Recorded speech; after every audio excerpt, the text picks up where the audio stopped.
교단이 기회를 줘서 감사하고요. 1년 동안은 신앙고백서 드리문답서 집필 위원장을 맡아서 우리 오주영 목사님 이하 총장님의 지휘를 받고 총장님께서 학자들과 함께 전체 지휘를 쭉 하시면서 고민을 많이 하고 그러면서 이제 책이 나온 것 같고요. 그 중에 한 아주 중요한 부분일 수 있는 우리 사중복음에 대한 정확한 이해라고 하는 필요성이 오래전부터 있어 왔죠. 그래서 단순한 전도 표제나 구호로만 끝날 수 있었던 일들을 좀 더 현장에서 평신도들이 공부하되 이해를 추구하는 그러한 신앙 고백이 되어야 하지 않겠느냐 해서 시작된 작업입니다. 이경 목사님 때 사실은 발의가 됐고 결의가 됐지만 신앙 고백서가 먼저 나와야 이것과 다르면 안 되잖아요. 그것이 먼저 나오고 그에 준해서 사진복음 교재를 만드는 것이 순서상 맞다 해서 이제서야 이제 여러분 처음 선을 보이게 됐습니다. 우리 교단에서는 신앙 고백처럼 사중복음을 내쳐왔고요. 우리 교단에서 발행했던 두 권의 책, 믿음과 구원 과정이라고 하는 책이 있는데요. 1권은 구원인데 이것은 새신자 규제입니다. 교회에 새로운 성도가 왔을 때, 타교파에서 왔든 성경에서 왔든 교회에서 새 가족이 왔을 때 그들을 가르치기 위한 교재인데요. 여기서도 사실은 1단계 구원이라고 하는 요 단원이 있습니다. 요 단원에서 요한복음 3장 니고데모 이야기를 가지고 중생에 관한 이야기를 해요. 하고 이 믿음 교재는 세례 교재입니다. 우리 교단에 우리 교회에 온 성도들, 특히 세례를 받아야 될 사람들에게 가르치는 교재인데요. 여기에 중생, 성결, 신유, 재림, 사중복음이 담겨 있습니다. 여기 중생이라고 하는 단원에서도 또 성결이라는 단원도 있지만 중생이라는 단원에서도 요한복음 3장을 토대 가지고 또 가르쳐요. 이 두 권의 책에서 이미 같은 본문으로 중생을 이야기하고 있는 거죠. 이 교재를 사용하지 않거나 못하고 있는 교회들도 많이 있어요. 그래서 이건 또 교회의 양육체계 중에 한 부분으로 들어가다 보니까 교회 양육체계로서 교단의 양육교재를 쓰지 않는다면 잘 쓰지 않는 거죠. 경험할 수 없는 책이 아니었나 저는 생각을 합니다. 아마 제게 이 내용의 글을 가지고 평신도용 성경공부 교재를 좀 만들었으면 좋겠다라고 하는 의견을 주셨던 이유 중에 하나는 교단이 발행했던 모든 평신도 제자훈련 교재, 성경공부 교재를 저희 교회는 다 사용하고 있고 목회적으로 많은 유익을 누리고 있기 때문에 그런 경험을 토대로 좀 차별화된 내용의 교재가 하나 그것이 뭔지 알고 그에 준하는 책을 만들 수 있지 않겠는가라는 생각 때문에 의견을 주신 것 합니다. 그래서 저한테 이 기회를 주신 것 같아요. 이정한 수원교회 이정한 목사님과 함께 지난 1년 동안 자주 만나기도 하고 또 때론 전화를 통화를 하면서 방향을 잡고 책 교재를 만들게 됐습니다. 오주영 목사님이 강의를 좀 하면서 응답시 질문은 짧은데 이제 답이 긴 경우에 이것이 과연 현장에서 누군가에 의해서 쉽게 갇힐 수 있겠는가? 이건 불가능합니다. 제가 사실은 이제 사랑의 교회 제자훈련 교재를 가지고 오랜 시간 제자훈련을 해왔었는데요. 이 귀납법적 제자훈련 성경 교재거든요. 그러다 보니까 재생산한다는 것이 많이 어려움이 있고요. 또 오늘의 교회에서 했던 1:1 양육 교재도 좀 많이 써봤는데 역시 별도로 인가 지침서가 따로 있거든요. 이걸 또 습득해야만 가르치는 것인데 책 한 권 가지고 쉽게 수호할 수 있는 방법이 없을까? 그 뜻밖에도 TEE라고 하는 교재가 있습니다. 그 교재의 가장 큰 장점은 답을 다 주면서 질문을 반복해서 하게 하고 답을 반복해서 줌으로써 교재가 끝나면 다 기억을 하고 있는 거죠. 매우 쉬운 교재이고 내용은 매우 충실한데 교육 방식이 굉장히 단순하고 쉬웠습니다. 매우 좋은 거죠. 좀 상반된 그 형태, 좀 형식의 교육을 제가 많이 경험하면서 우리 교단 교재는 어떻게 만들어야 되나 고민을 한 거죠. 그래서 이제 결론은, 대안적 결론은 여러분 핸드북에 나와 있는 복음 트레이닝을 보시면 하나님은 타락한 우리를 구원하시기 위해 중생입니다. 선행은총 허락하셨습니다. 그러면서 설명을 해요. 근데 이 내용을 다루는 방식은요. 제가 이제 이 사진복음 강의, 성경 교재 강의를 어떻게 할 것인지에 대한 안내를 해야 하는데 제가 딱히 할 건 없고요. 그 내용을 보면 함께 읽고 밑줄 긋는 거예요. 아까 총 회장님께서 네모, 세모, 동그라미, 메모, 밑줄 긋기 뭐 해가지고 말씀하시던데 그런 형식의 교재인 거죠. 평신도들과 함께 천천히 읽고 되새기고 혹시 해결이 안 되는 문제 또는 해결이 필요한 부분에 대해서는 목회자가 또는 평신도가 설명해 주는 형식으로 이 공부는 하는 거죠. 제일 중요한 건 내용을 충실히 읽고 같이 밑줄을 긋고 그리고 혹시 질문 있으면 받고 하부타 방식이 될 수 있습니다. 같이 읽고 그리고 질문이 들어오면 답하고 하는 이런 유형의 교재로 보면 되겠습니다. 이 교재의 큰 장점은 목회자가 되었던 평신도가 되었던 누구나 이게 재생산이 가능한 거죠. 왜냐하면 내용이 다 있으니까. 이 내용을 설명하기 위해서 우리 교회에서는 이제 인도하면서 만들겠습니다만 이미 이 내용 관리도 충분하지 않나라는 생각을 합니다. 여기 복음 트레이닝은 중생과 관련된 매우 중요한 개념들을 정리해 주는 것이었습니다. 아침부터 제가 이제 강의를 잘 들으면서 제가 오래전부터 고민해왔던 문제에 대해서 같이 고민하고 있다는 것을 알게 돼서 기뻤는데요. 요즘 제 안에 있는 중요한 이슈 하나가 코로나 시대에 신학신앙이었습니다. 신학신앙. 이게 무슨 얘기냐면 이해를 추구하는 신앙이다. 이게 없으니까 이해를 못했으니까 속절없이 무너지는 것이죠. 제대로 이해하면 제대로 믿고 제대로 살 수 있겠다는 확신을 갖게 되는 거죠. 그래서 이 개념은 이제 우리 교재를 집필하는 분들이 한참 모여서 요 방향 잡는데 오랜 시간이 지났는데 전체적인 방향성은 수능 형식으로 가자. 국어 시험 볼 때 지문을 주고 그 지문에 대한 질문을 하고 답을 하게 하는 것 이런 형식을 좀 취해보자. 그런데 그보다 더 단순화시켜서 그 밑에 질문 없죠. 그 질문은 이 글을 읽은 성도들이 거꾸로 우리 목회자에게 또는 리더에게 질문을 던지는 거죠. 오히려 그것에 대해서 목회자가 답을 주면 이게 온전한 교육이 되겠다. 그래서 오래전부터 우리 한국 사회에 또 그 교회에 등장하고 있는 그 하브타 방식의 교육이 대화 또는 토론, 질의, 응답 이걸 촉진하는 방식이고 이미 코칭에서도 질문이 매우 중요한 것이었지 않습니까? 그래서 내용이 있기 때문에 밑줄 긋는 것으로 이해했는지를 점검하고 가는 이런 형식이 되겠습니다.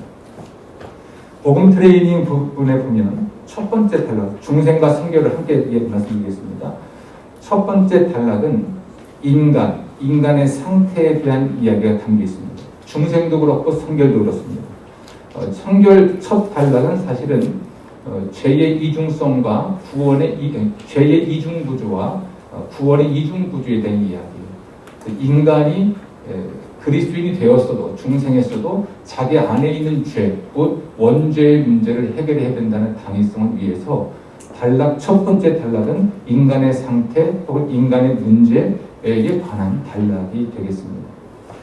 두 번째 단락은 그 문제를 어떻게 해결할 것인가와 관한 단락이겠죠. 중생 파트를 보면 용어의 통일을 위해서 중생의 은혜가 좋을 것 같은데요. 중생의 은혜는 회개와 믿음으로 새 생명 얻는 하나님의 은혜입니다. 그래서 인간의 문제를 창조와 타락, 그러나 선행 은총에 의하여 회복된 자유의지를 이야기한 후에 그러다고 해서 보편적으로 모든 사람이 구원받는 건 아니다. 회개와 믿음을 통해 중생해야만 구원받을 수 있다. 그리고 그것이 무엇이냐? 중생은 무엇이냐? 어떻게 중생하느냐? 이런 측면을 매우 강조한 단락이 되겠습니다. 성결도 마찬가지입니다. 첫 번째는 인간의 문제를 이야기했다면 두 번째 파트는 그 문제를 해결을 어떻게 할 것인가. 물론 예수님의 구속의 온전성을 이야기합니다. 예수님은 우리의 온전한 구원자이시죠. 여기서 말하는 우리 영혼의 구원과 관련된 것인데, 죄와 관련주어 볼 때 자범죄를 용서하시는 은혜로서 칭의를 이야기한다면, 우리 안에 있는 죄를 정결하게 씻는 것으로서 성결을 이야기하는 거거든요. 두 가지 모두의 구원은 예수 그리스도의 속죄의 은혜에 의한 것이다. 즉 예수님은 우리를 원죄와 자범죄 모두에서 구원하기 위해서 십자가를 지신 것이다. 예수님의 속죄의 온전성, 구원의 온전성을 이야기하는 것입니다. 세 번째 단락은 중생과 성결 파트 마찬가지인데요. 성결과 함께 또는 중생과 함께 동시사건이 뭔가? 중생과 함께 중생의 동시사건이 칭의입니다. 칭의. 양자됨이죠. 양자됨. 하나님의 자녀됨의 권세를 얻는 것이죠. 이런 것에 대한 설명입니다. 여러분 이제 교재를 읽어보다 보면 혼재되어 있던 개념들을 정리했다고 보시면 돼요. 도대체 중생은 무엇이며 칭의는 무엇이며 양자됨은 무엇인지에 대해서 이것이 동시사건인데 마치 각자의 사건인 것처럼 설명해 온 것들에 대한 정리를 해 온 것이죠. 대신 중생이 강조하는 게 있는 거고요. 칭의가 강조하는 게 있는 것이고 양자됨이 강조하는 게 있는 것이죠. 그 강조점이 무엇인지를 이해하고 가르치는 것이 성도들에게 매우 중요하다고 봤습니다. 저도 역시 현장에서 제자 훈련, 성경 공부를 오랫동안 해온 사람으로서 개념을 정확하게 전달하는 것의 중요성을 매우 중요하게 여깁니다. 대부분의 성도들이 이게 개념이 정확하고 이해가 정확하지 못했기 때문에 자신의 구원에 관하여, 그리스도의 정체성에 관하여, 자신의 삶에 관하여 혼란스러운 것을 많이 봤기 때문이죠. 그래서 이걸 이제 정리를 했다고 보시면 되겠습니다. 성결 파트도 마찬가지. 예를 들면 성결, 또 그리스도의 완전, 기독자의 완전이라든지 이게 뭐냐라는 얘기를 할 수 있거든요. 그런 것들에 대한 정리를 성결 파트도 했다고 보시면 되겠습니다. 성결은 잠시 좀 살펴보겠고요. 전체 단락 구조를 말씀드리는 겁니다. 네 번째는 중생의 은혜는 초기 성화로 구원의 여정에 초청합니다. 사실 이 부분은 그러면 중생한 사람은 어떻게 살아야 되는가? 라는 삶의 실천 혹은 적용 부분의 단락이라고 보시면 되겠습니다. 그래서 이런 네 가지 개념을, 이런 어떤 단락의 성격을 담은 것이 여러분 중생 교재의 주제 웜업에 보시면 중생 해놓고 그림을 좀 그려놨죠. 그렇죠? 그림을 그려놨습니다. 여기서 중생 키워드 첫 번째 선행은총 자유의지. 이 부분이 인간의 문제가 무엇인지, 인간의 상태는 어떠했는지, 그리고 하나님이 베푸신 은총이 무엇이는지에 대한 중생의 복음을 말하기 이전 상태. 이것을 어떤 분은 그렇게 표현을 했더라고요. 구원의 예비적 상태라는 표현을 쓰기도 합니다. 구원받기 이전의 인간의 예비적 상태는 어떤가? 개혁자들의 주장처럼 완전 타락 또는 전적 타락을 동시에 인정하면서 동의하면서 한 걸음 더 나아간 상태로서의 선행은총을 이야기하는데요. 교단 교재에서 선행은총을 다룬 예는 없습니다. 제가 이렇게 과감하게 말할 수 있는 것은 교육부에 만든 교재는 제가 다 쓰고 있습니다. 그리고 직접 다 가르쳤고 오랜 시간 직접 설교도 다 해왔습니다. 성역 공부만 한 게 아니고 그 본문을 가지고 제가 주일 예배 강대상에서 설교를 계속 해왔어요. 또 하나 예지 예정에 대한 얘기를 강조하지 않아 왔습니다. 그래서 하나님은 모든 것을 미리 아시고 또한 정하신다라고 하는 측면에 있어서 우리의 구원론과 관련된 예지 예정이 무엇인가? 우리도 예정 믿습니다. 하나님의 예정을 믿지만 어떤 점에서 차이가 있는지에 대해서 우리 다른 신학과의 차이 또는 차별성을 이해해야만 이해할 수 있는 점이 좀 있는 것이죠. 이런 측면에 대해서 어떻게 논쟁이 될 만한 방식으로 제안하지는 않았지만 글 속에 내재되어 있다고 보시면 됩니다. 제가 지금 우리 교육부에 보낸 처음 원고가 중생에 대한 원고가 성경 미주까지 해서 20페이지입니다. 성경 미주 빼고 20페이지입니다. 성경 각주를 다 받아서 각주가 상당히 많은데요. 그것을 가지고 이제 교육부에 자료를 넘기는 거죠. 이건 아마 이제 인도자 지침서에서 활용될 수 있을 것 같습니다. 여기 중생 교재에서 문장 하나하나에 축약된 이야기들이 인도자 지침서를 통해서 조금 보완이 되면 여러분들은 목회자로서 이해하고 가르칠 수 있겠다. 그런데 그렇게 심각하지 않다는 것을 말씀드립니다. 신앙고백서나 교리문답서를 쓸 때도 마찬가지였습니다. 이건 교의학책을 쓴 건 아니잖아요. 논쟁적 요소를 넣을 수도 없었고요. 그래서 합의된 내용 범주 안에서 축약해서 글을 넣다 보니까 어떤 경우는 문장이 소설처럼 매끄럽지 못한 것도 있었어요. 양해할 수 있는 부분이라고 봅니다. 우리 이야기해도 될 것 같은데 교육위원회에서는 결의하기를 가능한 한 이제 아마 내년 하반기나 될 것 같은데요. 신앙고백서 및 교리문답, 특히 신앙고백서 해설서를 내자라는 결의를 했죠. 그래서 여기는 아마 좀 더 논쟁적인 부분도 담길 수 있을 것 같아요. 기다려주시면 고맙겠고요.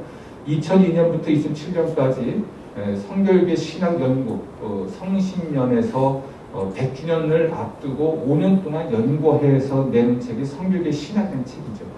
거기에 성결교 신학 선언문을 담아서 이를 상하고는 내놨습니다. 이 작업이 있었고 그로부터 오랜 시간이 지나서 이번에 신앙고백서와 교리문답서가 1차로 나온 거죠. 그리고 이제 내년 하반기쯤 가면 해설서가 나옴으로써 완전하진 않지만 이게 나왔다는 얘기는 논의가 시작된 거잖아요. 더 많은 논의와 때론 논쟁을 통해서 다듬어가면서 발전적인 모양의 신앙고백서나 교리문답서도 되겠지만 지금 우리 해설서를 통해서 해결할 수 있을 것 같고 아까 얼핏 얘기했지만 세례교육서도 마찬가지입니다. 세례교육서가 발행이 됨으로써 거기에 담길 수 있는 내용들이 많이 있으니까요. 세례교육서나 기타 모든 곳에도 역시 우리 신앙고백서나 교리문답서의 내용을 넘어갈 수는 없을 겁니다. 단지 참고한다면 매우 중요한 교육자료로 쓰이는 것이니까 교단에서는 또는 교육국에서는 이와 같이 하나의 표준으로서의 책을 만들고 그것을 활용할 수 있는 다양한 책들을 같이 발행하고 있다고 보시면 돼요. 사중복음 성경 표제도 우리 교단의 전도 표제이고 성서 해석의 근간이고 신앙의 표제이고 교육의 표제입니다. 이것에 대한 정확한 개념을 전달해 주는 것이 필요하니까 아울러 발행이 되고 발간이 되는 것이죠. 선행은총이라는 낯선 용어인데요. 이것에 대한 논쟁이 있을 수 있으나 웨슬레 신학에서 웨슬레 신학입니다. 우리 중생을 우리 교단이 중생을 이야기할 때 빠뜨릴 수 없는 것이 선행은총입니다. 선행은총과 자유의지에 관한 이야기를 담아놨죠. 두 번째 키워드는 새 생명, 회개, 믿음입니다. 모든 사람을 위한 복음이지만 또 모든 사람을 위한 선행은총이지만 그러다고 저절로 구원받는 건 아니다. 보편 구원은 아닙니다. 오직 회개와 믿음으로 믿음을 통해 구원받는다는 이야기를 담아주고 있죠. 그 결과로서 새 생명 이야기하고요. 키워드 세 번째는 아까 말씀드린 대로 중생의 동시사건으로 이해해야 하는 단지 어떤 지점을 강조하는지에 따라서 달리 이해가 되어야 할 칭의와 양자됨을 함께 설명해 주고 있습니다. 그리고 중생 키워드 네 번째는 아까 말씀드린 대로 이후에 구원받은 이후에 우리는 어떻게 살아야 되는가 실천과 적용 측면으로서 다뤄주고 있습니다. 관련된 성경 구절은 매우 중요합니다. 성과 관련해서 여러분 첫 번째 뉴라이프 주제 중생 파트를 보면 성결도 마찬가지예요. 주제는 중생입니다. 근데 이 중생이라는 말 대신에 다른 용어를 쓰면 좋겠다는 의견이 있어서 그럼 새 생명이 어떠냐라는 이야기를 하게 되고요. 배울 말씀이 요한복음 3장인데 교단 헌법에서도 중생 이야기할 때 이 본문을 다룹니다. 따라서 이 본문을 사용했고요. 도울 말씀이라고 하는 것은 아까 말씀드렸죠. 로마서 5장 12절부터 14절은 중생 키워드, 주제 워업의 중생 키워드에 가면 로마서가 똑같은 게 있습니다. 그리고 요한복음 3장 16절 이것은 중생 키워드 두 번째 가면 요한복음 3장 16절 있죠. 그래서 배울 말씀과 함께 나온 도울 말씀은 주제 워업에 나와서 사용되는 세 가지의 본문 또는 네 개의 성경 본문 중에서 보다 더 우리가 가르칠 때 참고해야 될 성구를 도울 말씀으로 넣어놨습니다. 그래서 도울 말씀이 넷 혹은 5개가 들어가 있는 것이죠. 그 중에서도 세 개의 말씀은 역시 핵심적으로 암송해야 되는데요. 성경 암송만큼 중요한 건 없는 것 같아요. 그래서 저희 교회에서는 교단 교육이 발행한 교재를 사용할 때는 암송 카드를 별도로 주문 제작했습니다. 교육이 안 만들어줍니다. 제가 아예 카드, 우리 그 내비게이터 69절 외우듯이 카드를 만들어서 제자훈련 반들에게 배부하고 그들이 이 본문과 관련된 말씀을 암송하게 하고 아주 그 전통적인 제자훈련 방식이죠. 만나서 성경 함성 체크하고 이해했는지 물어보고 본문을 진행하는 것으로 해봤죠. 이렇게 해서 여러분 앞에 주제, 배울 말씀, 도울 말씀, 새길 말씀과 주제 웜업을 해놨습니다. 주제 웜업, 그 뒤에 가면 복음 트레이닝을 해놨습니다. 이 주제 웜업에 있어서 매우 중요한 것 중에 하나가 관련된 성구를 학습하는 일이 될 것입니다. 여러분 이 관련된 성구를 먼저 읽고 가는 거예요. 먼저 관련 성구를 읽고 간다. 이 성서 이해, 성경을 먼저 읽고 가는 겁니다. 성경 읽고 밑줄 긋기. 밑줄을 긋고 동그라미 쳐보는 것이죠. 예를 들면 중생 키워드 첫 번째 선행은총 자유의지 해시태그 해놨죠. 이쪽 주제 웜업 첫 번째 선행은총 자유의지라면 요 중심 키워드와 관련된 것이 로마서 5장 12절 14절에 어떻게 나타나는가를 성도들과 함께 생각해보게 하는 겁니다. 로마서 5장 12절부터 14절 말씀을 가지고 자 그럼 여기에는 선행은총과 자유의지에 관하여 어떤 내용이 담겨 있는지 어떤 단어가 사용되는지를 그냥 평신도들 입장에서 밑줄 그어보게 하고 때로는 동그라미 하게 하고 때로는 메모해보게 하는 요 시간을 갖는 것입니다. 요 성경 웜업 시간이 뒤에 가서 복음 트레이닝을 하는 것보다도 더 중요할 수도 있습니다. 다시 말하면 뒤에 있는 복음 트레이닝 파트는 어쩌면 교의 신앙 고백 정도라고 볼 수 있겠지만 본문 텍스트 그대로 읽고 거기서 관련된 주제 또는 단어들을 유출해내거나 이해를 시키는 것은 여러분 이 성경 공부 규제로서 매우 중요한 과정이죠. 그래서 이 부분도 중요하게 생각해 주면 감사하겠습니다. 또 하나 중생 키워드 새생명 2에서 새생명 보면 그럼 요한복음 3장 16절을 읽고 새생명과 관련된 키워드를 내용이 뭔지 점검을 하는 것이죠. 그래서 이 성경을 먼저 공부한다고 보시고 그 다음에 가서 신학적 또는 교리적 개념들을 요약하고 정리해서 밑줄 그고 이해해 보는 것입니다. 이때 여러분이 이제 신경 쓰실 것은 앞에서 주제 웜업에서 앞에 주제 웜업에서 해시태그하고 관련된 키워드와 연결했던 이 성경 구절이 어떻게 뒤의 내용과 잘 뒤에서 정리가 되고 전개가 되는지를 유심히 살펴보셔야 됩니다. 이것은 매우 중요한 작업이 될 것 같아요. 이 교재는 성경 본문을 생뚱맞은 걸 사용하지 않았습니다. 뒤에 복음 트레이닝을 위해서 반드시 이해해야 될 성경 본문을 앞에서 먼저 읽게 한 것이죠. 그래서 이 교재의 그 특징은 따라서 어떤 질문을 하고 난해한 답을 쓰게 하는 성도들이 머리를 많이 쓰게 하는 방식이 아닌 거예요.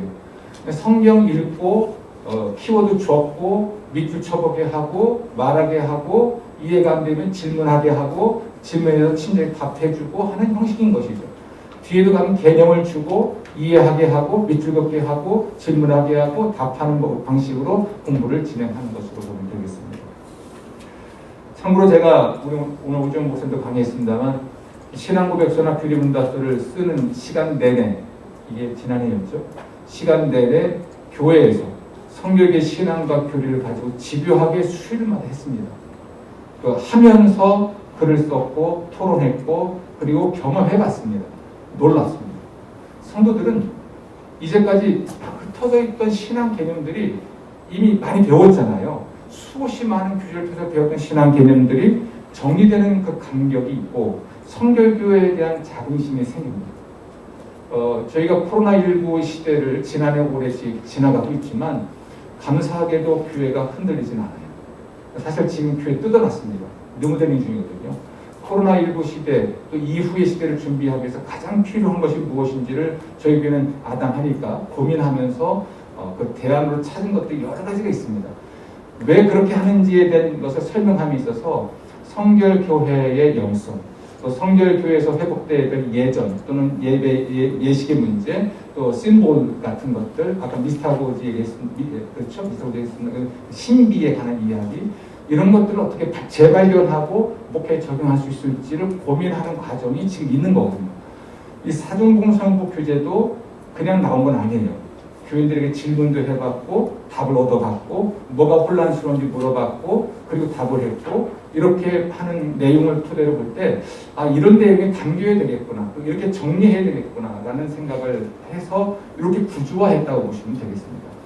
현장에서 여러분들 이제 가져가서 사용해 보시거나 하면서 피드백을 주셔야만 하겠지만 이미 저는 해봤고 해본 내용을 토대로 일단 담아봤는데 이게 보편적은 아니잖아요. 저희 교회만의 상황이니까 여러분도 함께 읽어보시고 피드백을 해주시면 그것이 최종 교재가 나오기 전에 담길 겁니다. 그래서 오늘은 이 교재에 대한 소개를 하는 겁니다. 내용에 대한 해설이나 설명이 아닌 거죠. 이미 내용 들어가 있고 신앙고백서가 있고 해설서 나올 거고 세례교육서도 나올 것이기 때문에 더 많은 풍부한 자료가 있을 것입니다. 그래서 전체적으로 어떤 방향으로 교재가 집필되는지만 말씀 주셔도 충분하지 않을까 그런 생각을 좀 합니다. 자, 다시 한번 중생으로 와서 뉴 라이프에 보면 성경 스트레칭이 있죠. 오디오 스토리텔링이 있습니다. 아직 준비는 안 됐습니다만 거기 보면 니고데모와 예수님이 대화를 나누는 듯한 성화가 하나 있습니다. 이것에 대한 스토리가 있습니다. 이 스토리도 있고 성경 읽기도 있겠고요. 또 이 스토리 오디오 파일이죠. 오디오랑 비디오를 같이 오디오와 비디오가 함께 제작이 돼서 여러분들이 교회 현장에서 이걸 내가 직접 읽는 것보다 성우가 읽게 한다든지 또는 비디오로 보여준다든지 함으로써 시청각 교재가 될 수 있도록 만들어 놓은 것이죠. 그렇게 보시면 되겠습니다. 이와 관련된 PPT 자료나 등등은 이제 교재를 사용하거나 등록한 분들에 대해서 공개를 하면 되니까요. 우리 것이 아니고 내 것이 아니고 모두의 것이니까 공유해서 만들어가는 교재가 될 것입니다. 또 막상 사용하다 보면 부족함이 보일 수 있고 질문이 생길 수 있습니다. 이런 것들은 언제든지 주시면 계정 중부도 가능하니까요. 그러니까 그 전에 계정 중부 나오기 전에 거의 99%는 완성돼서 나와야 됩니다. 이런 차원에서 여러분들이 오늘 세미나 기간 내나 또는 이후에라도 좀 길지 않은 시간, 일주일 안에 좀 보시고 그래서 활용해 보시고 피드백해 주시면 감사하겠습니다. 마지막 신앙 뉴 루틴이라는 게 있습니다. 신앙 뉴 루틴이라고 하는 것은 이제 삶의 적용을 위한 것인데 문제는 우리 성도들이 이 공부를 마치고 나서 제대로 이해했는지에 대한 질문이에요. 단락별로 던져야 될 질문들이지만 뒤로 모아서 이런 거죠. 첫 번째, 다음 중 중생과 관련된 단어가 아닌 것은 무엇입니까? 라고 했을 때 무엇이 아닐까요? 네, 뭐 그런 겁니다. 그래서 이 앞에 내용에 대해서 다시 질문하는 거예요. 중생이 무엇인지에 대해서, 중생과 동사건이 무엇인지에 대해서 질문을 함으로써 성도들이 다시 답을 찾아내게 해주는 것이죠. 앞에서 이해 못했어도 이 부분에서 다시 이해를 시킬 수 있는 내용으로 보면 되겠습니다. 중생의 은혜로 얻어지는 영적 변화와 관계가 적은 것은 무엇인가? 또 법적으로 우리 죄를 사면하고 죄로 인한 형벌에서 구원하기 위해 하신 선언이 무엇인가? 이런 질문을 통해서 앞에 내용을 좀 더 강화했다. 성도들이 자발적으로 참여하고 이해하고 목회자와 대화하고 토론한 후에 제대로 이해했는지를 요약 정리하는 개념입니다.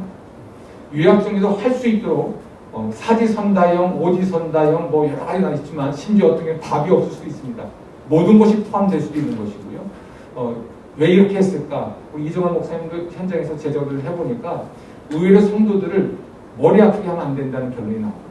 그래서 답을 다 주고 아닌 거 하나만 걸러낸다든지 아니면 아닌 게 없도록 다 주어놓고 그냥 진행한다든지 정리해준다든지 성도들이 이해하고 제일 중요한 건 언제까지 목회자가 항상 다 가르칠 수는 없잖아요. 평신도들을 통한 재생산이 가능해야 되는데 그럴 수 있도록 교재를 만들어 보자는 것이 중요한 취지였습니다. 그래서 아마 이제 신학교 교수님들이 만든 교재하고 좀 다른 점은 현장 목회자들이 고민하면서 방식을 찾아보다 보니까 이렇게 나왔습니다. 너무 단순하고 쉬워서 할 수 있겠지만 그렇지 않다는 결론은 제자 훈련해 보신 분들은 잘 아실 겁니다. 참고로 저희 교회는요. 초대교회 역사, 브루스의 책 같은 것, 아까 우리 신구은 교수님이 강의했던 책들을 웬만한 리더는 다 읽었습니다. 저희가 기독교 체험 운동을 하고 있으니까 그런 사람들도 있으나 그 사람들이 성경을 공부할 때는 어려워하면 싫어합니다. 아주 단순한 걸 원하죠. 그래서 이렇게 만들어졌다고 보시면 되겠습니다. 마지막 4번을 보십시오. 여기 사중보고 신앙 지침을 세우는 것인데 중생과 관련된 기도문을 써보게 하거나 신앙 고백을 하게 해보는 것이었습니다.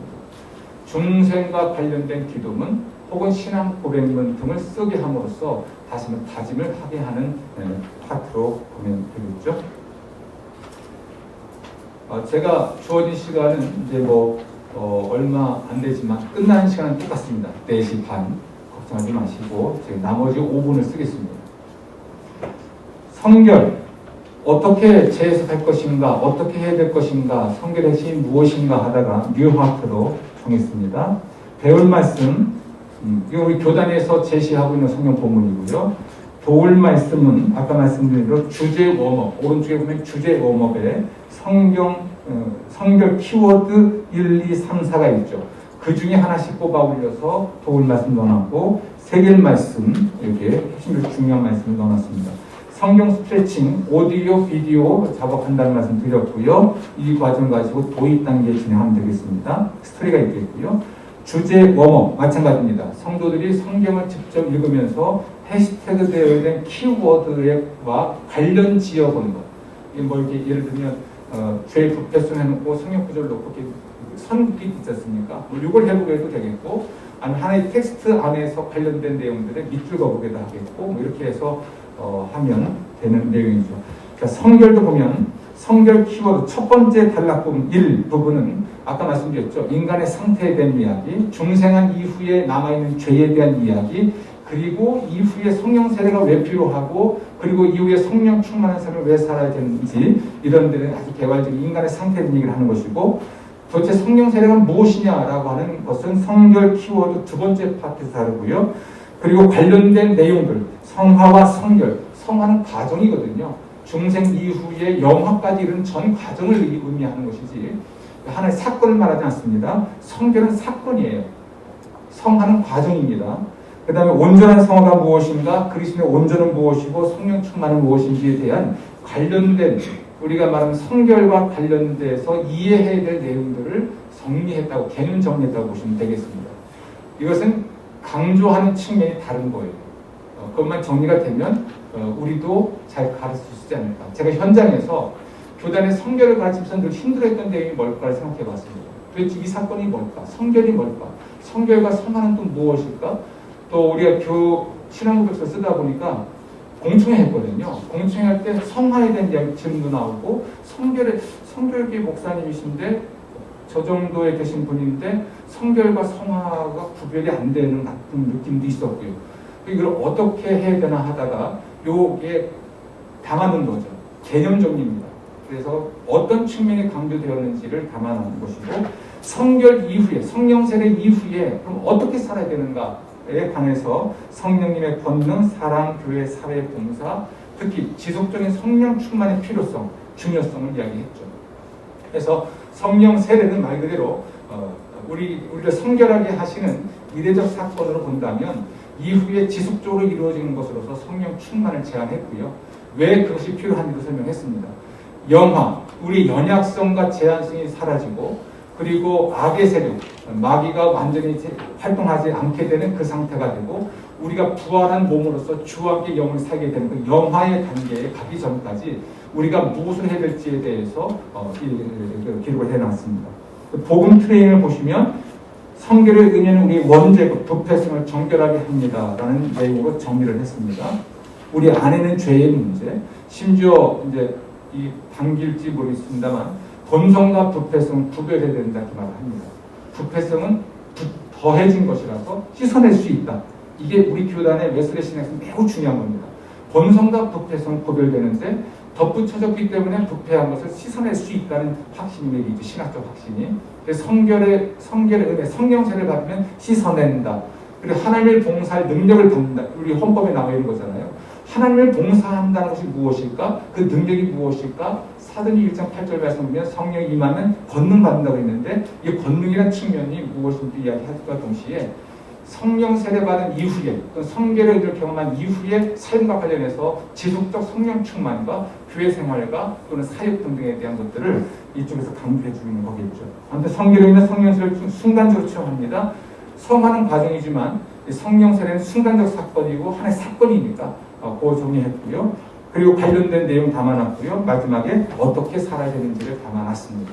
그리고 아까 말씀드린 대로 앞에 빼둔 내용을 신앙교 루틴에서 다시 확인하고 제일 마지막에 성경과 관련된 신앙 고백 또는 기도문 등등을 써보게 함으로써 이 과정을 마치게 됩니다.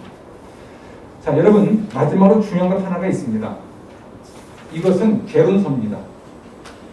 그리고 이것이 피드백이 잘 나오면 이렇게 우리가 교육위원회에서 결정을 했었죠. 중생과 관련해서 4과 정도로 구성된 후속 교재가 나오게 한다. 성경과 관련된 것도 필요하다면 4과, 예를 들면 4과 정도로 해서 좀 더 강론 개념으로 교재가 나온다. 그럼 앞으로 4권의 책이 더 나오겠죠. 중생과 관련된 것, 성교 신임 체림에서 이제 4권의 책이 구체적으로 나올 수 있을 것입니다. 이 책은 개론 개념이기 때문에, 그런데 이게 매우 쉬울 수 있는 것은 아까 복음 트레이닝의 첫 번째 단락이 앞으로 4과로 구성된 중생과 관련해서 한과 한과가 되겠죠. 단락별로. 그럼 한과 1, 2, 3, 4 해서 중생 교재, 성결 교재, 신유도 1, 2, 3, 4 해서 이제 총 16가지의 하나의 주제를 가지고 개론서, 강론이 담긴 교재가 또 나올 수 있겠다고 봅니다. 이 책은 개론서로서 이 모든 걸 담아놨다고 보시면 되겠습니다. 나오게 해주세요, 빨리. 아, 네. 제 경험으로 너무 놀라운 건 저에게는 간리교회에서 의사인데 저에게 등록을 한 이후에 이분이 저한테 질문을 해왔어요. 교회 역사에 있었던 공의회 중에서 우리 교단은 도대체 몇 차 회의까지 인정하는 겁니까? 그럼 이게 평신도 할 질문입니다. 기독교 공의회를 알고 있어요. 이번에 저희 교회에서 세관 맡은 우리 권사님이신데 그분이 하는 질문이 코로나 시대의 중요한 질문이 국가 권력과 교회의 관계에 대한 질문이죠. 이 평신도 하는 질문이에요. 근데 이거에 대한 답을 주기 위해서 매우 중요한 근간이 뭘까? 교류입니다. 신앙고백 교류. 철저해야 돼요. 그래서 우리 교단의 정체성은 물론이고 산적한 그리고 늘 가변적인 아까 어느 분이 우리 시대의 이슈에 대한 것은 왜 어떻게 되나요? 질문했을 때 신앙고백과 신앙선언문을 좀 구를 해줬지 않습니까? 신앙선언은 그때그때 우리 교단 입장을 발표할 수 있겠지만 이런 것들에 대한 질문을 해줬을 때 그 대답의 근간이 될 수 있는 근거로서 이 교리교육은 심각하고 중요하고요. 사진복음 더더군다나 복음의 입체적인 조명으로서 우리의 영과 육과 혼 전체를 구원하는 복음의 가치를 드러낼 수 있는 핵심 사항으로 저는 봅니다. 2분 더 썼는데요. 이 정도 하면 될 것 같습니다. 부족한 건 있다고 우리 이정환 목사님께서 좀 더 잘하실 겁니다.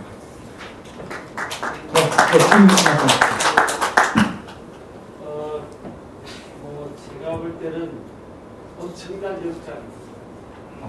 저도 목회자로서 2007년부터 우리 교단 교제에 대한 고민을 많이 했거든요. 그래서 참 이번에 우리 위원장님을 떠나서 너무너무 우리 두 분을 중심으로 수고해 주셨고요. 이건 제가 당장 우리 교회 같은 경우는 제가 기다렸던 주제였나 하는 생각하면서 너무너무 좋았고요.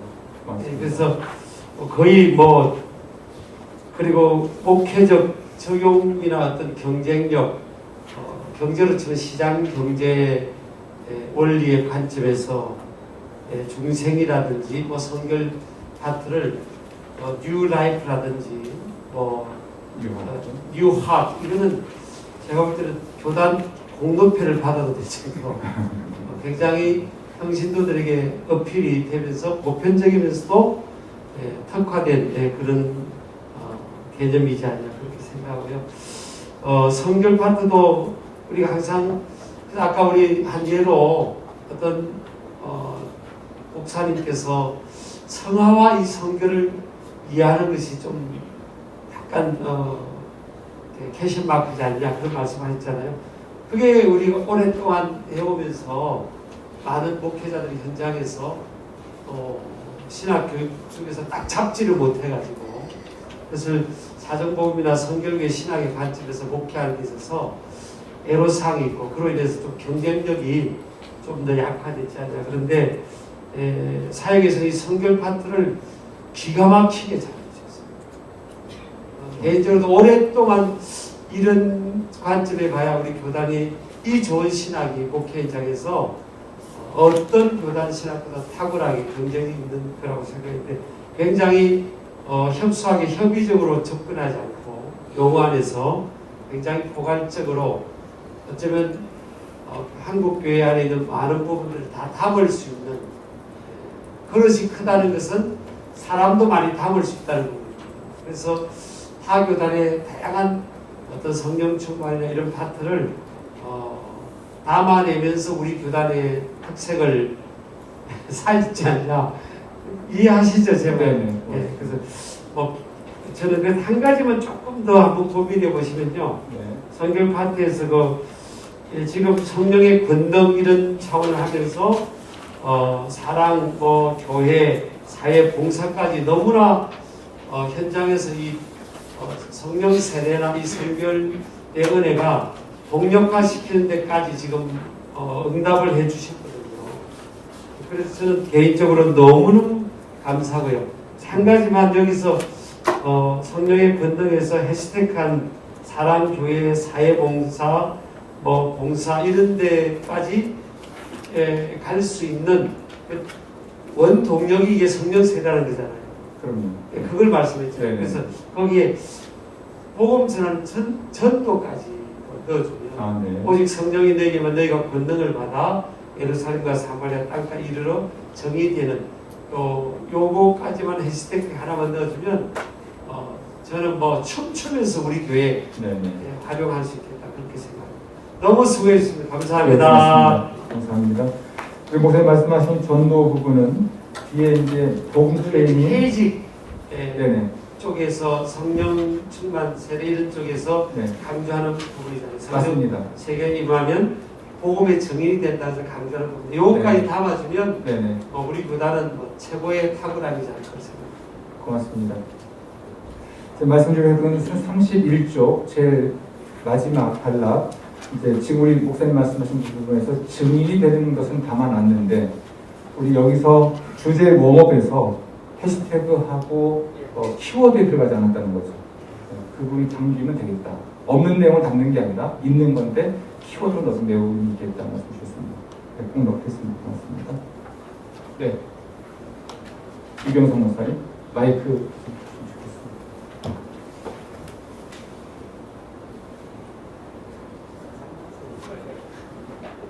목사님 먼저 일어나셔가지고 저도 일어나야 될 것 같아서 일어났습니다. 네. 네. 원래 이제 올해 이게 발간들이라 생각해서 저희들이 사실 1년을 기다렸습니다. 네, 고맙습니다. 그래서 성경 공부를 지금 못하고 있습니다. 죄송합니다. 나온다고 그래가지고 네, 네. 해서 이제 다른 거 하고 있긴 하지만요. 네. 감사를 드리고 빨리 나왔으면 좋겠다는 동일한 말씀을 제가 드리고 싶고요. 네, 감사합니다. 그다음에 이제 요 내용은 이제 새신자용으로 말씀하셨는데 네. 제가 보기엔 분량이 조금 더 많은 것 같은 또 이걸 소화하기가 네. 어려워서 조금만 더 이렇게 압축해 주시면 좋을 것 같고 후속 조치로 해서 다음에 이제 그 교재를 1권, 2권, 3권, 4권 이렇게 나갈 때는 좀 더 이렇게 확장해서 키워드 중심으로 해서 하면 어떨까라는 생각이 들고요. 네. 그다음에 이제 지금 아이들 교재 또 청소년 교재, 네. 어른 교재까지 해서 주제와 그런 본문과 이것이 동일하게 지금 이루어져서 상당히 좋은데 청소년들이나 학생들 같은 경우에 그 성경 본문에 따른 실제적으로 적용할 수 있는 그런 환경과 사회적 책임 이런 것들이 현 시대에 맞게 이렇게 주제가 제시되고 이렇게 했더라고요. 그래서 네. 혹시 이제 이 교재에도 그런 부분들 뒤에 조금씩 하나, 두 개 정도 꼭지로 해서 넣어주면 네. 중생이 무엇인지, 성질이 무엇인지, 재리 무엇인지에 대한 부분들을 더 명확하게 이해하지 않을까라는 개인적인 생각입니다. 고맙습니다. 기다리신다니까 감사하고요. 교육국장님 빨리 만들어야 되겠습니다. 한 가지 여담이지만 신앙고백서를 집필하면서 뭘 고민했냐면 우리 목사님 말씀하신 부분을 상당히 고민했습니다. 전하우중 목사는 또 현실 목회자잖아요. 그럼 어떻게 이걸 줘야 할까? 아까 역사 강의할 때 했는데 너무 내용이 없으면 이상해집니다. 못 가르칩니다. 너무 많으면 이건 학교 강의가 되거든요. 그래서 A4 한 장 반 정도? 한 장 반 정도 줘서 이거 딱 들고 가르치게 하면 좋겠다. 그렇게 썼어요. 그런데 점점점 줄어서 신앙고백서가 그냥 축약형으로 간 겁니다. 그리고 이 축약형으로 가면 해설서가 반드시 나와줘야 돼요. 근데 제가 처음 썼던 A4 한 장이나 한 장 반 정도면 하나의 주제를 가지고 그냥 여러분들이 별도로 다른 거 참고하지 않더라도 조금은 이야기할 수 있게 해주자는 거였거든요. 정말 이 현장 목회와 또는 학교와의 약간의 의견 차이는 있었는데 잘 나왔습니다. 이 교재도 만들면서 주제 워머업을 지나서 뒤에 복음 트레이닝 파트도 좀 한 장 반 정도면 되지 않을까. 너무 이게 줄어들어도 목회자가 뭔가를 참고하고 설명해야 되고 또 너무 안 줘도 이게 좀 그러니까 많이 줘도 그렇고 그래서 고민 끝에 이 정도 했는데요. 참고해서 줄일 수 있는 부분 더 줄이고 평이하게 만드는 작업을 해보겠습니다. 고맙습니다. 네, 말씀하십시오. 마이크로 좀. 저기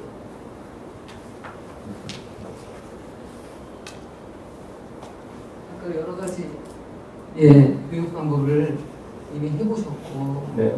하는 과정 가운데 티코리아 얘기를 하셨거든요. 네. 근데 지금 그 교재 이야기를 들으면서 이 부분에도 티코리아가 좀 적용됐으면서 좋았을 거라는 생각을 좀 했는데 네. 이제 얘기를 쭉 듣다 보니까 좀 그런 쉬운 접근, 네. 빨리 이해할 수 있는 접근들이 좀 많고 아까 네. 목사님도 얘기했지만 분량이 상당히 크거든요. 맞습니다. 그래서 16개로 나누겠다는 얘기를 좀 하셔가지고 네, 나중에. 제가 그 부분에 대해서는 좀 공감을 했어요. 네. 근데 티코리아를 어쨌든 교수님도 목사님도 상당히 좋게 긍정적으로 얘기하셨거든요.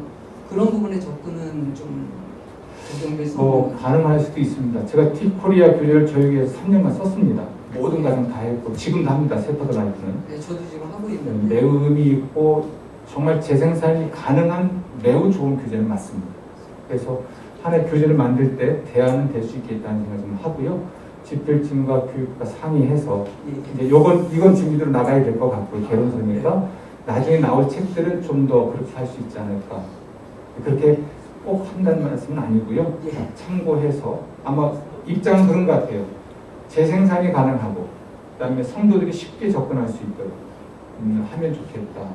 단점이 하나 있더라고요. 너무 쉬워서 우리 성도들이 너무 쉬워서 어떤 경우 보니까 티코리아 티 아시제 교재 밑에 답이 있습니다.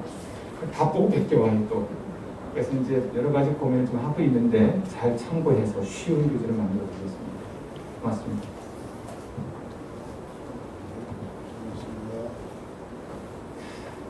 네, 고맙습니다.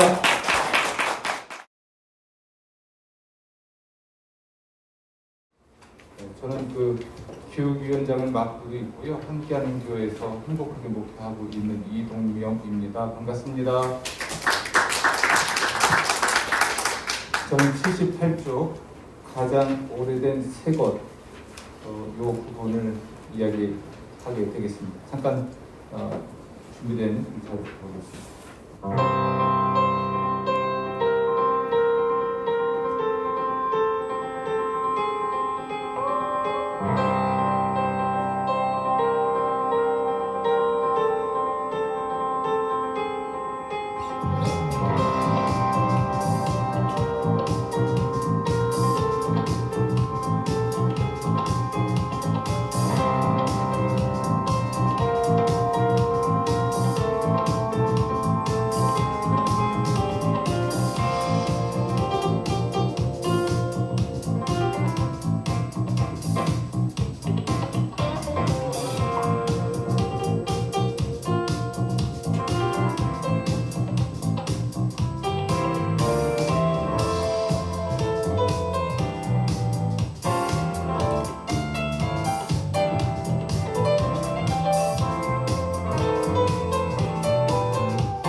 강의 다 했습니다.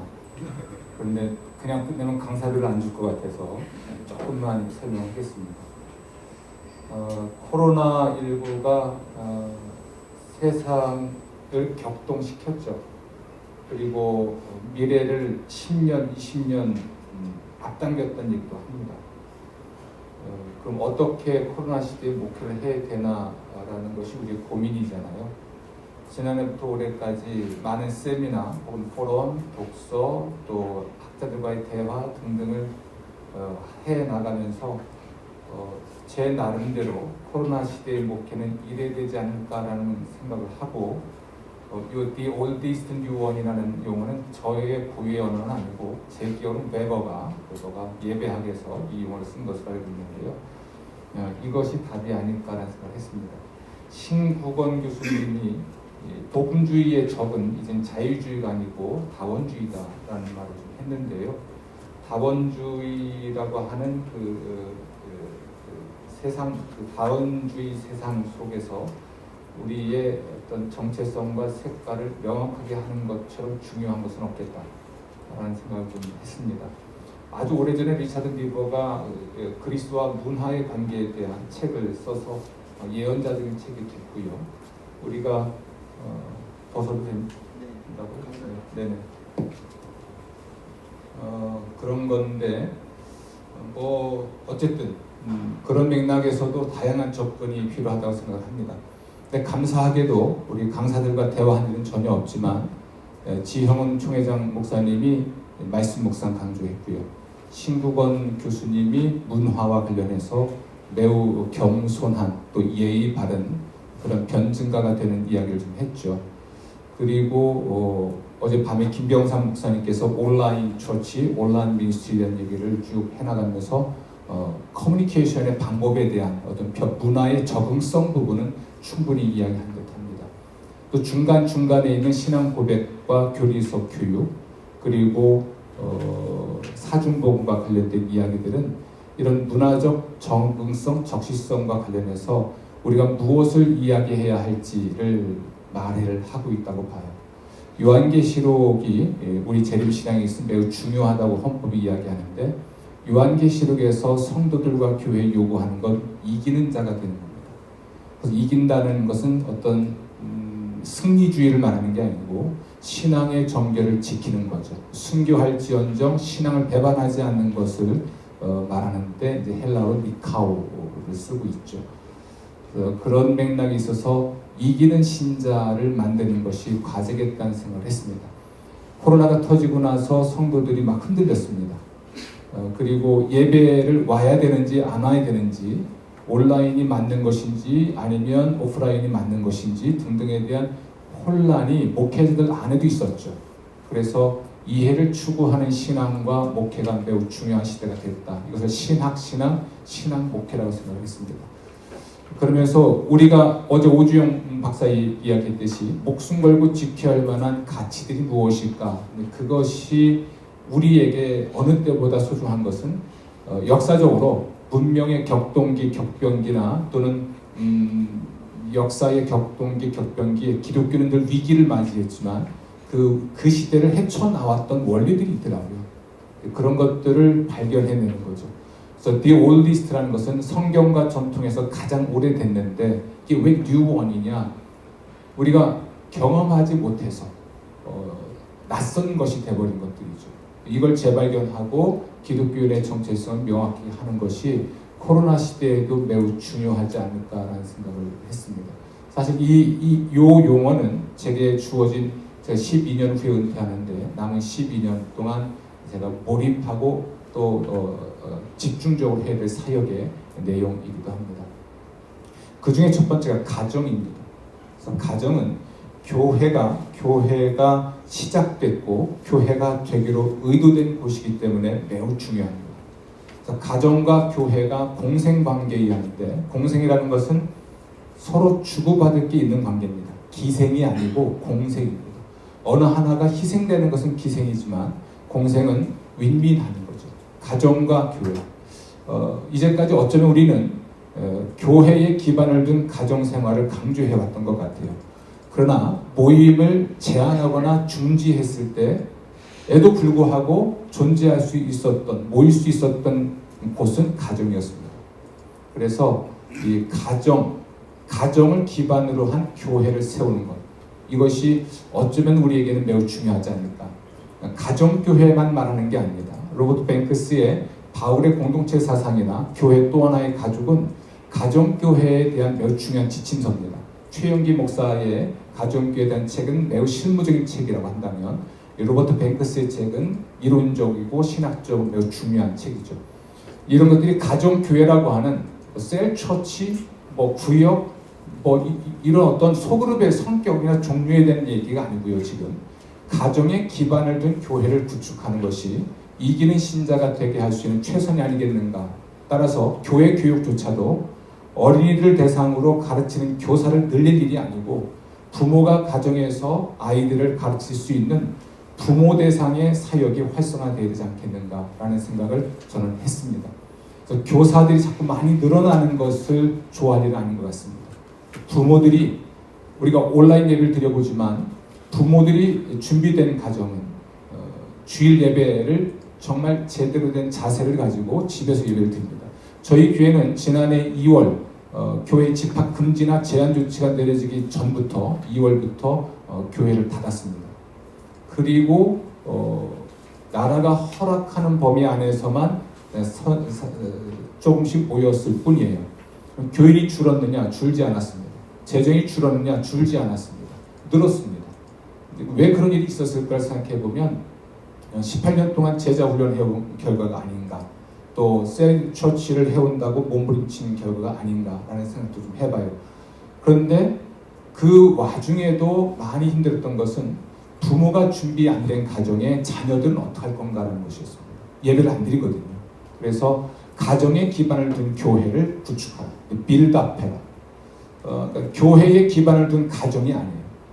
한기치 목사님도 한국교회가 좀 뉘우쳐야 될 7가지 악을 이야기하면서 가정을 희생한 것에 대해서 반성하고 뉘우쳐야 한다는 얘기로 그의 책을 썼더라고요. 많이 감사했습니다.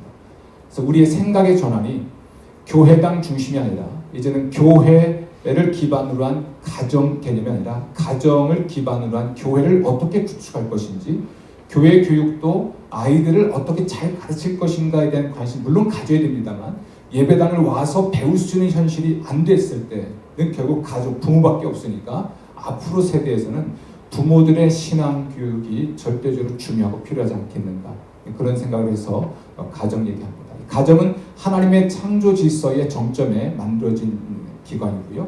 하나님의 재창조, 새 창조의 정점에 만든 것을 교회로 보는데, 교회가 되도록 의도된 곳이고 교회가 시작된 곳이 또한 가정입니다. 어떤 사회학적으로 볼 때 또는 역사 발전, 문명 발전 과정, 교회 성장 과정에 있어서 잠깐 나타났다가 사라진 그런 공동체로서의 가정이 아니었던 것이죠. 이런 본질을 회복하면 어제 박진숙 교수가 가정사역을 이야기했는데 매우 중요한 제안들입니다. 아주 오래전부터 박진숙 교수와 교제하면서 가정에 대한 고민을 많이 해왔는데요. 교육국에 제가 자주 이야기하거든요. 이 문제 해결해야 된다고. 그래서 이번에 동시 강의로 들어갔지만 매우 중요한 접근들이 앞으로 필요하지 않을까, 그런 생각을 좀 합니다. 두 번째로 우리 은총의 상징들, 심볼들을 좀 회복해야 되겠다.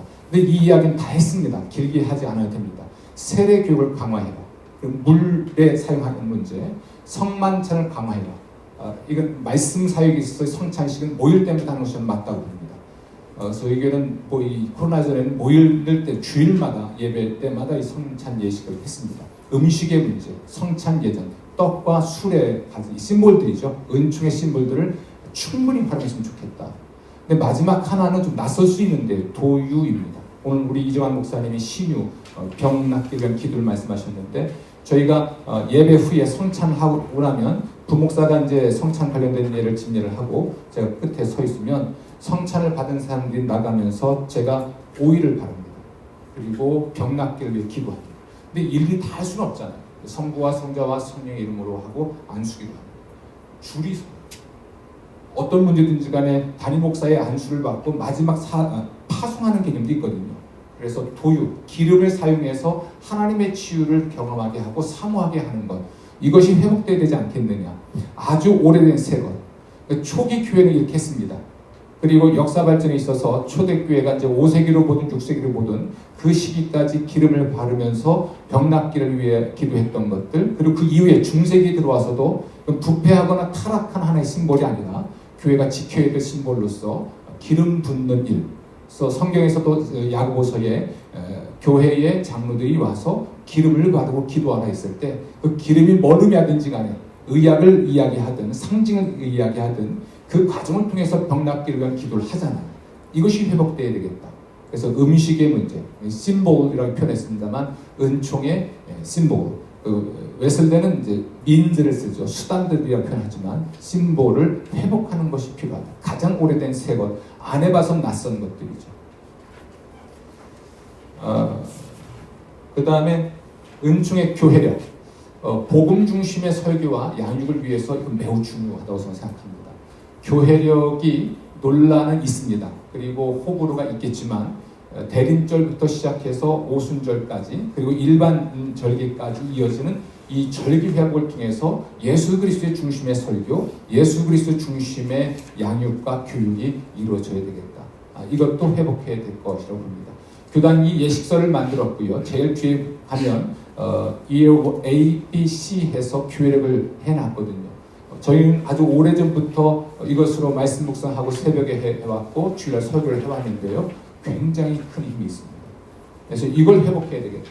우리가 매우 실용적인 차원에서 설교들을 하고 또는 다음 주 뭐 설교하지 고민을 하는 즉흥적인 설교를 막아줄 수 있는 장점도 있겠고요. 매우 중요한 건 교회력이라는 것이죠. 성도들의 생활 리듬, 하늘을 살아가는 삶의 방식을 교회력에 맞추게 하면 좋겠다는 생각을 했습니다. 저희 큰애가 올해 3월에 결혼했습니다. 며느라기한테 그랬습니다. 너희들이 명절 때 오는 거 하지 말아라.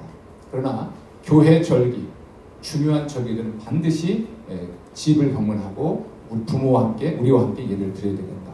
추석, 설날에는 처가댁 가라. 우리에게는 그다지 심각하게 중요하지 않다. 목사 가정에게 심각하게 중요한 것은 주일이고 교회 절기이다. 여기에 맞춰 살았으면 좋겠다. 이런 얘기를 하거든요.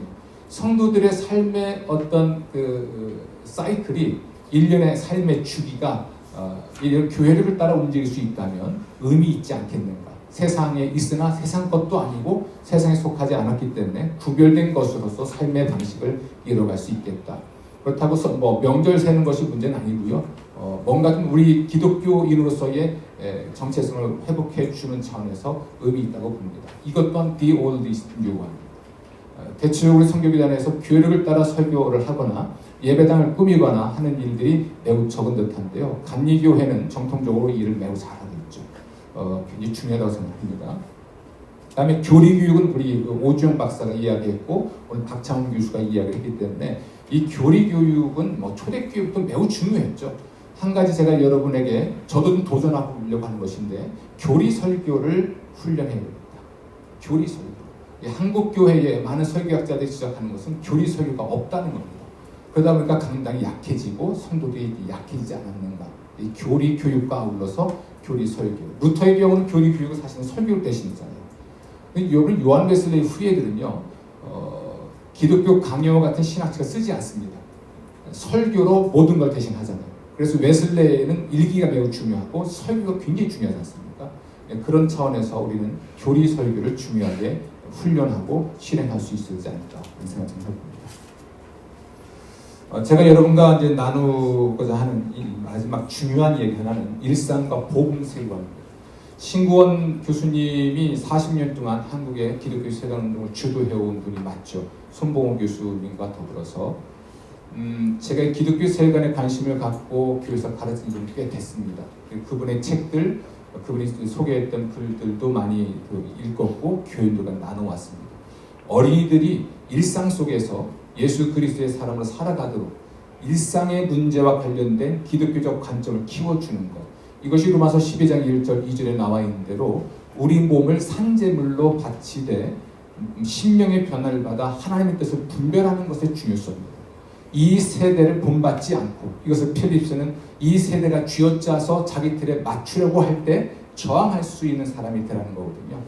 이런 맥락에서 우리 시대는 그 어느 시대보다도 복음의 공공성 또는 우리가 광장에 선 기독교로서 우리 또는 공공의 신학자, 공공의 신앙인으로서 기독교 세관을 형성하고 실천하게 해주는 교육은 중요하다고 봅니다. 이 근간이 뭔가? 교리입니다.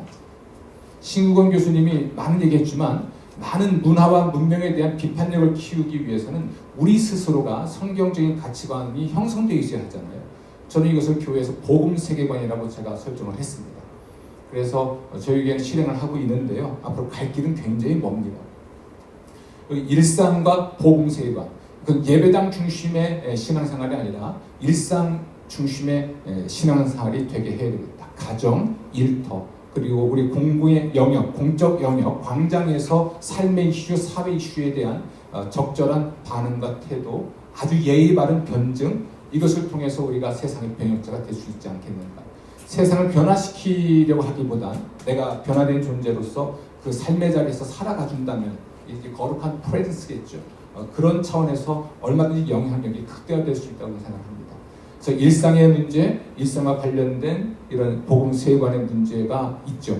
이걸 어떻게 할 수 있겠는가? 사실은 제가 우리 기독교에 대한 선결교회 목사인 것은 매우 자랑스럽고, 교단의 신앙 표제, 전도 표제, 성서 해석의 표제, 또는 목회 표제라고 할 수 있는 사중복음의 후예라는 것이 매우 자랑스러운데요.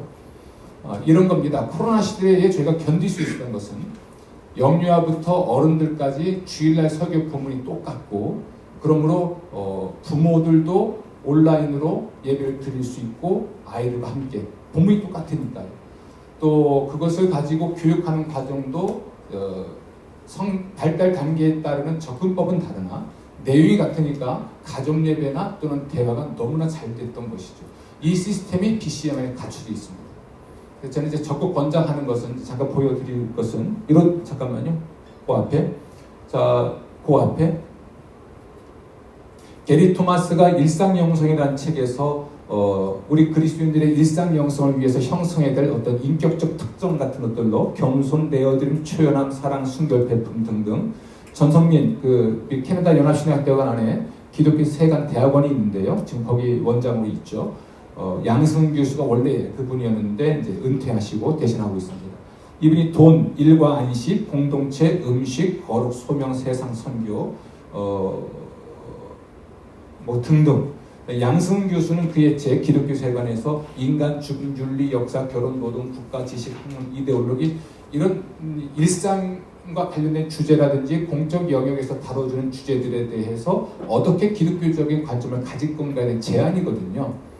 매우 의미 있는 이런 제안들이 우리 기독교에 대한 선교의 교육 과정에 담아 있습니다. 보시죠. 넘겨주시겠어요?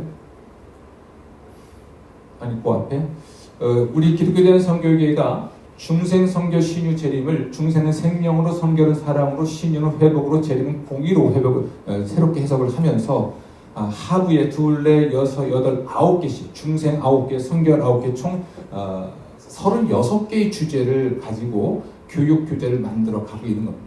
그리고 좀 더 볼게요. 이렇게 매년 1월부터 3월은 중생이 주제가 되고, 이렇게 3개월씩 분기별로 꺼내서 중생, 선교, 신유, 재림, 그리고 중생과 관련된 중요한 주제들을 기억, 청종, 구원 이렇게 나눠서 배치를 하고 이것에 준해서 글을 쓰고 있습니다. 그래서 올해 걸 좀 볼게요.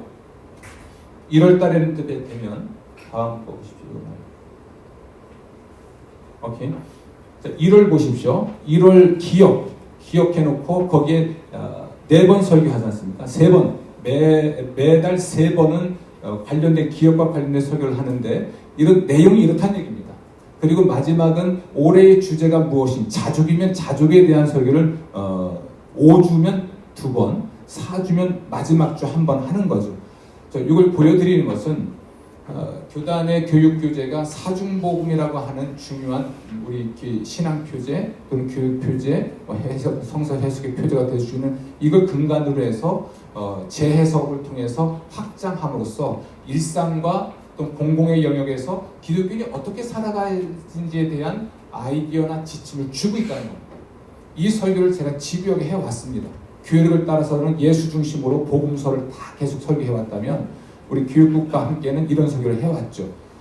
그래서 성도들이 이번 코로나가 터졌을 때에도 백신 주사 맞는 문제라든지 또는 예배를 온라인 또는 오프라인 예배를 드려야 된다든지 이런 것들에 그다지 큰 혼란이 없이 담임 목사가 이야기할 때 따라왔고, 그리고 큰 문제가 없이 지내왔습니다. 제가 일상과 이 세교관 이야기하면서 교단 교육 교재가 얼마나 중요한지 말씀드리고요. 이것이 모든 세대, 영유아부터 어른 세대까지 성경 본문이 같기 때문에 발달 단계에 따른 접근은 달라도 본문과 주제가 같기 때문에 이 통전적 또는 모든 세대를 아우르는 형태로서의 이 목회가 가능하고 교육이 가능했다라는 것이죠. 그래서 어쨌든 이런 일상과 세계관과 관련된 이슈를 다룰 수 있는 기회가 교단 교재가 만들어져 있으니까 활용하시면 좋겠다 싶습니다. 교육위원장으로서의 마무리는 우리가 그 신앙고백서 교육문답서 나왔죠. 세대 교육서 꼭 나옵니다. 내년 하반기쯤에는 너무 늦지 않게 여러분이 사용할 수 있도록 신앙고백서 해설서가 김주현 목사님 이제 별일품 총회장 하시면서 나올 텐데 그렇게 준비를 하고 있고 이미 오래전부터 원 포인트죠. 멀티 소스 원소스 멀티 유저스죠. 그렇게 활용해왔던 교단이 지금 조금 더 자리를 잡아가고 있는데 여러분이 사용해 주시고 조언해 주시면 부족한 것을 보완해서 더 좋은 작품이 나올 것입니다. 지금 사중복음 교재도 여러분이 충분히 읽어보시고 이제 돌아가셔서 요 며칠 사이로 계속 교육국으로 보내주셔야 됩니다. 여러분이 만들어주는 거거든요. 그러면 조금 더 완성된 교재로 바로 출판이 돼서 교회에서 사용할 수 있게 된다고 생각합니다. 감사드립니다. 고맙습니다.